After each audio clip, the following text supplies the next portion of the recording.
It's time to connect to Congress, a segment where we talk directly to Washington lawmakers who represent us here in the San Joaquin Valley.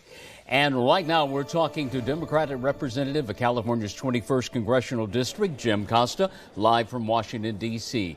Good morning, Congress. Thank you for joining us. Good morning, Jim. It's always great to be on Great Day. I want to ask you about the Israeli-Hamas war. You've been calling for a ceasefire. Can you explain why? Well, obviously, Hamas is a terrorist group committed to eliminating the state of Israel and to killing Jews, and they proved that on October 7th. But clearly, we need to bring the hostages home, and Hamas could end this war in a moment if they would agree to bring the 140 hostages home. 6 of them are American. I met with Rachel Golden a week ago, and the passion that she talked about with her son is heartfelt. The fact of the matter is that the president has talked to the Prime Minister of Israel. We need to get humanitarian Palestinians, and at the same time deal with this crisis that has been going on for 6 months. Yeah. And can you tell us about, on another issue here, the $15 million needed to install solar panels over the Delta-Mendota Canal?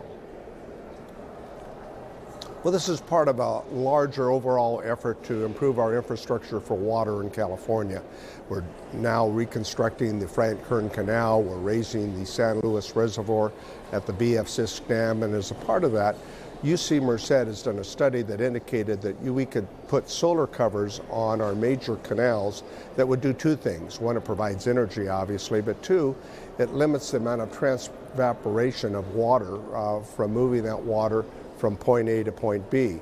So this pilot project is an attempt to determine how much water we can conserve as a result of that and energy that we can generate. So it's an important pilot project, but it's part of an overall larger effort to fix our broken water system in California so that we can provide water for our farms and for our cities and for the environment. And you recently secured funding for the Marjaree Mason Center to bolster services for victims of domestic violence. How was that accomplished, and why was getting that done so important to you? Well, sadly, Fresno County in California ranks among the highest on domestic calls to law enforcement for domestic abuse.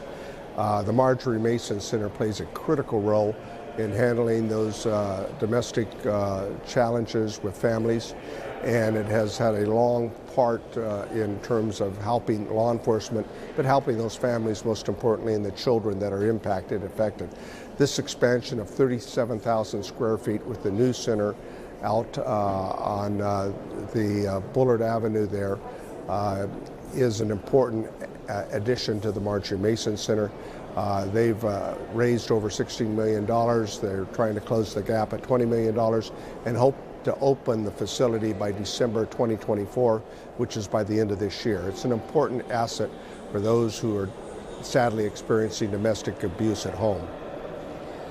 And I want to ask you something else about the Israel-Hamas war. Marjorie Taylor Greene has threatened to get the House Speaker, Mike Johnson, out if he supports Ukraine, money for Ukraine. The numbers of 2 questions here. Number 1, do you think you'll get the money? Number 2, the numbers between Republicans and Democrats have gotten a lot tighter. Do you think there's a chance that a Democrat could take over the speakership? Well, I think that's not very likely, but the fact is Marjorie Taylor Greene should be more focused on getting some things done in a bipartisan fashion. This kind of political upmanship is not what we need today in the challenges that America is facing. Ukraine needs the assistance. The brave Ukrainian people are fighting for their sovereignty and their independence, and indirectly they're fighting for our own